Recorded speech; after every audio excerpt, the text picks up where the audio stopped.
Hi hello welcome back to my channel. അപ്പോൾ ഇന്ന് ഞാൻ നിങ്ങൾക്ക് കൊണ്ടുവന്നിരിക്കുന്നത് ഒരു ഹെൽത്തി ആയിട്ടുള്ളൊരു റെസിപ്പി ആയിട്ടാണ് നിങ്ങളുടെ മുമ്പിൽ കൊണ്ടുവന്നിട്ടുള്ളത്. അപ്പോൾ വേറെ ഒന്നുമല്ല, നമ്മുടെ പച്ചച്ചീരയുണ്ട്, ചുമന്ന ചീരയുണ്ട്, നിങ്ങൾ കേട്ടിട്ടുണ്ടാവും. അപ്പോൾ നമ്മുടെ ബോഡിക്ക് അല്ലെങ്കിൽ നമ്മുടെ ഹെൽത്തിന് ആവശ്യമായിട്ടുള്ള ഒരു ധാന്യമാണ് നമ്മുടെ പച്ചച്ചീര എന്ന് പറയുന്നത്. അപ്പം അതിൽ ഇന്ന് ഞാൻ ഉണ്ടാക്കാൻ പോകുന്നത് പച്ചച്ചീര തോരനാണ്. എല്ലാവർക്കും തോരൻ ഉണ്ടാക്കാൻ അറിയാമെന്നറിയാം, എങ്കിലും എൻ്റെ ഒരു സ്പെഷ്യാലിറ്റിക്ക് ഞാൻ പച്ചച്ചീരത്തോരൻ നിങ്ങളുമായിട്ട് പരിചയപ്പെടുത്തുന്നു, അത്രയേ ഉള്ളൂ. അപ്പോൾ ഓക്കെ, നമുക്ക് സ്റ്റാർട്ട് ചെയ്യാം. ചീരത്തോരൻ അല്ലെങ്കിൽ സ്പിനാച്ച് സ്റ്റിർ ഫ്രൈ എന്ന് ഇതിനെ പറയാം. അപ്പോൾ ഞാൻ പച്ചച്ചീരയെ ചെറിയ തോതിൽ അരിഞ്ഞ് നല്ല രീതിയിൽ അതിൻ്റെ പച്ചത്തണ്ടൊക്കെ കുഞ്ഞു തോതിൽ അരിഞ്ഞ് റെഡിയാക്കി ചീരത്തോരൻ വയ്ക്കാൻ പാകമായിട്ട് എടുത്തിട്ടുണ്ട്. ഒരു 4-5 ഉള്ളി, ചെറിയ കഷ്ണം ഉള്ളി ഇങ്ങനെ റെഡിയാക്കി എടുത്തിട്ടുണ്ട്. പച്ചമുളക് ഒരു 4-5 എണ്ണം അരിഞ്ഞ് കട്ട് ചെയ്ത് നല്ല രീതിയിൽ വെച്ചിട്ടുണ്ട്. അപ്പോൾ ഇത്രയാണ് ഞാൻ ഇതിലോട്ടായിട്ട്. പിന്നെ ഇച്ചിരി 2-3-4 വെളുത്തുള്ളിയും ഉള്ളിയും മിക്സ് ചെയ്താണ് വെച്ചിരിക്കുന്നത് കേട്ടോ.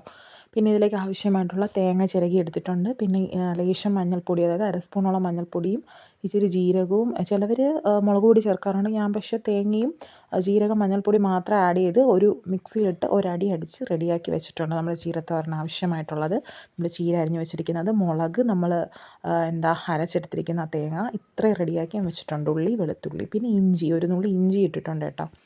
ഓക്കെ, അപ്പോൾ അതിലേക്കായി ഞാനൊരു ചീനിച്ചട്ടി നല്ല കഴുകി വൃത്തിയാക്കി വെച്ചിട്ടുണ്ട്. അതിലിരിക്കുന്ന വെള്ളം ഒന്ന് വറ്റി കഴിഞ്ഞതിന് ശേഷം അതിലേക്ക് ആവശ്യമായിട്ടുള്ള ഉള്ളി വഴറ്റിയെടുക്കാനായിട്ട് നമ്മൾ അരിഞ്ഞ് വെച്ചിരിക്കുന്ന ഉള്ളി, വെളുത്തുള്ളി, ഇഞ്ചി, പച്ചമുളക് അതിലേക്ക് ഇട്ട് കൊടുക്കുക. കടുക് താളിച്ചതിന് ശേഷം നമ്മുടെ ഉള്ളിയൊക്കെ ചുമന്ന് വന്നതിന് ശേഷം നമ്മൾ അരിഞ്ഞ് വെച്ചിരിക്കുന്ന ഈ ഒരു മുളകും ഉള്ളി, വെളുത്തുള്ളി, ഇഞ്ചിയെല്ലാം ഇട്ട് നന്നായിട്ടൊന്ന് വഴറ്റിയെടുക്കുക.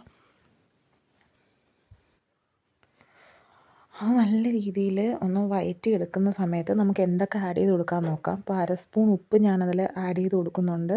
പിന്നെ ഇച്ചിരി മഞ്ഞൾപ്പൊടി എന്ന് പറയുമ്പോൾ ഒരു നുള്ളൊക്കെ ഇടാം കേട്ടോ. ഒരു ഇച്ചിരി മഞ്ഞൾപ്പൊടി ഞാനതിൽ ആഡ് ചെയ്ത്, ഉപ്പ്, മഞ്ഞൾപ്പൊടി ഇത് രണ്ടും ഞാൻ ആഡ് ചെയ്ത് കൊടുക്കുന്നുണ്ട്. ഇതിന് നല്ല തോതിൽ, ഇപ്പോൾ ലേശം മഞ്ഞൾപ്പൊടി, ഇപ്പോൾ മുളക് പൊടി കുറവെന്ന് തോന്നിയാൽ നിങ്ങൾക്ക് ലേശം മുളക് പൊടിയൂടെ പിന്നീട് ഇട്ട് കൊടുക്കാം കേട്ടോ. അപ്പോൾ ഇപ്പം ഞാൻ ഇട്ട് കൊടുക്കുന്ന മഞ്ഞൾപ്പൊടി, ഉപ്പ്, മുളക് പൊടി ഇച്ചിരി ഇട്ട് നല്ല രീതിയിൽ മിക്സപ്പ് ചെയ്ത് നന്നായിട്ടൊന്ന് വഴറ്റിയെടുക്കുന്നുണ്ട്.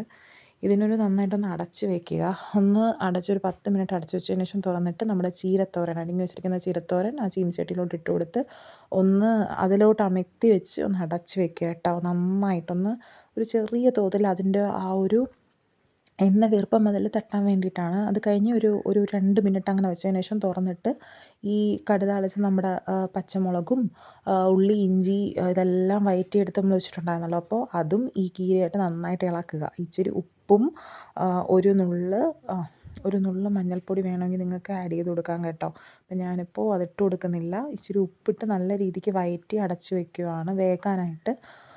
നല്ല രീതിയിൽ ഉപ്പൊക്കെ ഇട്ട് ഒന്ന് വഴറ്റി വെച്ച് അടച്ച് വെച്ച് കൊടുക്കുക. ഒരു 10 മിനിറ്റ് കഴിഞ്ഞ് വീണ്ടും ഒന്ന് തുറന്ന് നോക്കുക. തുറന്ന് നോക്കിയിട്ട് നമ്മൾ ഇടയ്ക്കിടയ്ക്ക് കിണ്ടി കൊടുക്കുക കേട്ടോ, കാരണം അടിയിൽ കരിഞ്ഞ് പിടിക്കാനുള്ള ചാൻസ് ഉണ്ട്. അപ്പോൾ അതിലേക്കായി ഇടയ്ക്കിടയ്ക്ക് ഇത് വെന്തോ നോക്കാനായിട്ട് നന്നായിട്ടൊന്ന് കിണ്ടി കൊടുക്കുക. അപ്പോൾ നമുക്ക് വെന്ത് വന്നതിന് ശേഷം നമ്മൾ അരച്ച് വെച്ചിരിക്കുന്ന അരപ്പ്, അതായത് തേങ്ങ, നമ്മുടെ ജീരകം, പിന്നെ നമ്മുടെ മഞ്ഞൾപ്പൊടിയൊക്കെ ഇട്ട് അരപ്പ് വെച്ചിട്ടുണ്ട്. അരപ്പൊന്ന് തട്ടിക്കൊടുത്തിട്ട് ഈ കീരയും അതുമായിട്ട് നന്നായിട്ടൊന്ന് പ്രസ് ചെയ്തൊന്ന് അമർത്തി അതിനൊന്ന് അടച്ച് വയ്ക്കുക.